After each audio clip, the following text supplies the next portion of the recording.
ఇప్పుడు మీరు పద్మాలయతో మీకు చాలా అనుబంధం ఉంది. తర్వాత పద్మాలయలో కృష్ణ గారి పిల్లలు మహేష్ బాబు ఇట్లా ఇలా చాలామంది వచ్చేసారు హీరోస్. వాళ్ళతో మీ అనుబంధం ఏంటి అసలు? ఎట్లా ఉండేది? వాళ్ళు ఎట్లా ఉండేవాళ్ళు? చిన్నప్పుడు వచ్చినప్పుడు ఎట్లా ఉండేవాళ్ళు అక్కడ? ఒకసారి మహేష్ బాబు హీరో కాకముందు రాజకుమారుడికి ముందు మేము చెన్నై వెళ్ళాం.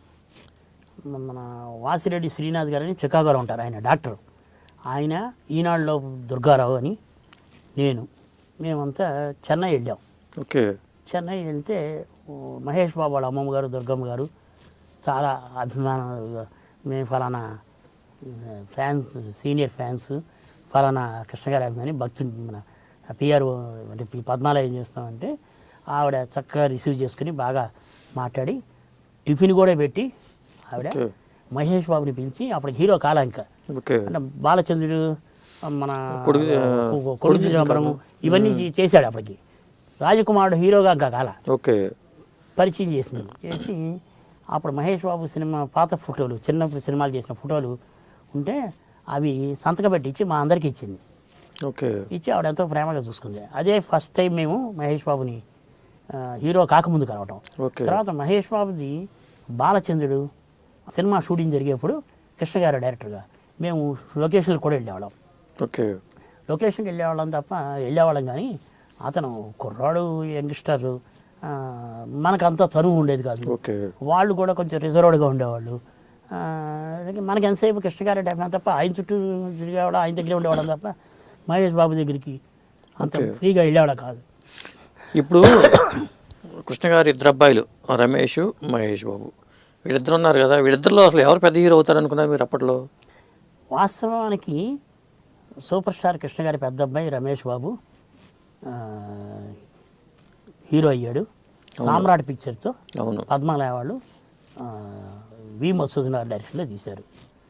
ఆ సామ్రాట్ సినిమాకి ఎంత క్రేజ్ వచ్చిందంటే, నేను హైదరాబాద్ వచ్చిన కొత్తలో మహేశ్వరి పరమేశ్వరి థియేటర్లో అప్పటికి నేను కృష్ణ గారి వాళ్ళ దగ్గర ఇంకా అంత అనుబంధం పెంచుకోవాలి. ఒక సగటు అభిమానిగా థియేటర్ దగ్గరికి వెళ్ళాం. అంటే ఉదయం 5 గంటలకే ఆ మహేశ్వరి పరమేశ్వరి థియేటర్ దగ్గర రోడ్లన్నీ ప్యాక్డ్. అంటే సూపర్ స్టార్ కృష్ణ గారి పెద్ద అబ్బాయి రమేష్ బాబు సామ్రాట్ పిక్చరు ఆ క్రేజు ఉండేది అన్నమాట. ఆ క్రేజ్ అలా ఉండేది. వాళ్ళు తిరుపతి వెళ్ళి దర్శనం చేసుకుని థియేటర్ కూడా వచ్చారు అప్పుడు. తర్వాత సామ్రాట్ సినిమా మచిలీపట్నంలో ఒకే రోజు 8 షోలు వేశారు. ఇన్ని థియేటర్లు కాదు, షోలు ఒక థియేటర్లో స్పెషల్ పర్మిషన్తో 8 షోలు వేశారు. అంత క్రేజ్ ఉంది. తర్వాత రమేష్ బాబు గారి సినిమాలు చాలా వచ్చాయి, కొన్ని బాగా ఆడాయి. ఆడినప్పటికీ ఆయన ఎందుకునో ఆయన్ని ప్రేక్షకులు అంత బాగా ఆదరించలేదు. తర్వాత రెండో అబ్బాయి మహేష్ బాబు బాలనటుడుగా చాలా సినిమాలు చేసి ఉండటంతో అతన్ని రమేష్ కూడా బాలనటు పోరాటంలో ఉన్నట్టున్నారు కదా. రమేష్ కూడా నీడలో మహేష్ ఉన్నాడు, రమేష్ ఉన్నాడు, ఇద్దరు. తర్వాత రమేష్ బాబు దొంగలో కూడా కృష్ణ గారు చిన్నప్పుడు క్యారెక్టర్ అలా అడపా చేసిన అతను హీరోగా బాగా క్రేజ్ వచ్చింది రమేష్ బాబుకి. తర్వాత మహేష్ బాబు రాజకుమారుడికి ముందు కొడుకు దిద్దురు కాపురం, బాలచంద్రుడు, అన్నాతమ్ముడు, శంఖారావం ఇవన్నీ చేశాడు. అతను ఏం చేసేవాడంటే చదువుకున్న రోజుల్లో సమ్మర్ వెకేషన్స్లో ప్లాన్ చేసుకుని కృష్ణ గారు ఈ పిక్చర్లు ప్లాన్ చేసేవాళ్ళు ఆ విధంగా. తర్వాత రాజకుమారుడితో హీరో అయిపోయింది. అప్పటికి కృష్ణ గారి అభిమానుల్లో కానీ ప్రేక్షకుల్లో కానీ మహేష్ బాబు మీద ఒక ఇమేజ్ ఏర్పడిపోయింది. ఇతను మంచి పెద్ద హీరో అవుతాడు అనే భావం అప్పట్లోనే కలిగేసింది. అట్లా రమేష్ బాబు వెనక్కి వెళ్ళిపోయారు, మహేష్ బాబు ముందుకు వచ్చారు. రమేష్ బాబు గారు ఆ తర్వాత ప్రొడ్యూసర్గా మారటం ఇవన్నీ జరిగాయి. తర్వాత రమేష్ బాబు గారుతో నాకు పరిచయం చాలా తక్కువైనప్పటికీ, చాలా ఆలస్యంగా పరిచయం సాన్నిహిత్యం ఉన్నప్పటికీ ఆయనతో చాలా క్లోజ్గా దగ్గర అయిపోయాం. అయిపోతుంది. రెండోది ఏంటంటే ఆయన కృష్ణ గారి లాగా ఆయన మనసు కూడా చాలా వెన్న. ఎంత మంచివాడంటే అంత మంచివాడు ఆయన. ఆయన క్రమశిక్షణగా ఉంటాడు, పద్ధతిగా ఉంటాడు ఆయన.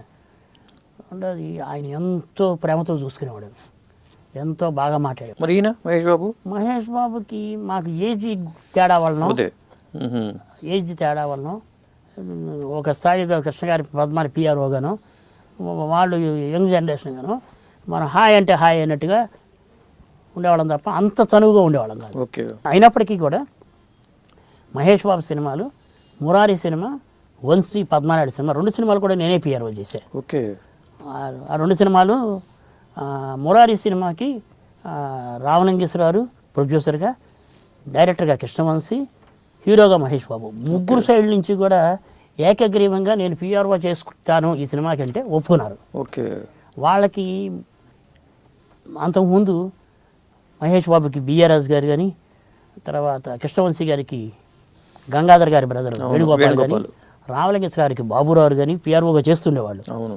కానీ నేను ఆల్రెడీ వంశీ సినిమా, మహేష్ బాబు 3వ సినిమా వంశీ సినిమా నేను చేసి ఉండడం, కృష్ణ గారి మనిషి అవడంతో నేను చేస్తానని వాళ్ళ ముగ్గురిని కలిసి అడగడంతో ఓకే తప్పనిసరిగా వాళ్ళు మిగతావన్నీ పక్కన పెట్టి నన్నే చేయమన్నారు. మురారి సినిమాకి పిఆర్ఓ చేయడం నేను చాలా చాలా గర్వపడుతున్నాను, ఆనందపడుతున్నాను. ఎందుకంటే మహేష్ బాబు కెరీర్లో రాజకుమారుడు అనేది ఒక సూపర్ స్టార్ గారి కృష్ణ గారి అబ్బాయి ఎలా ఉంటాడు, ఎలా చేస్తాడు, రాఘవేంద్ర గారు డైరెక్టరు, అశ్విని దత్ గారి ప్రొడ్యూసరు, అతను చిన్నప్పుడు చేసిన సినిమాలన్నీ డ్యాన్సులోను ఫైట్లోను బ్రహ్మాండంగా చేశాడు.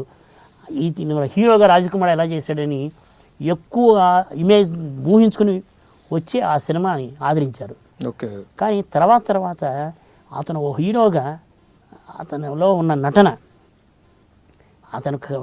అతనిలో ఉన్న సరే నటించటం, నటనకి జీవం పోసిన క్యారెక్టర్ అందులో వచ్చింది, మురారి వచ్చింది. ఆ మురారి సినిమాని డైరెక్టర్ కృష్ణవంశీ గారు చక్కగా ప్లాన్ చేసి ఒక హీరో ఇమేజ్ ఎంత స్థాయికి తీసుకెళ్లాలో అంత స్థాయికి తీసుకెళ్ళాడు ఆయన.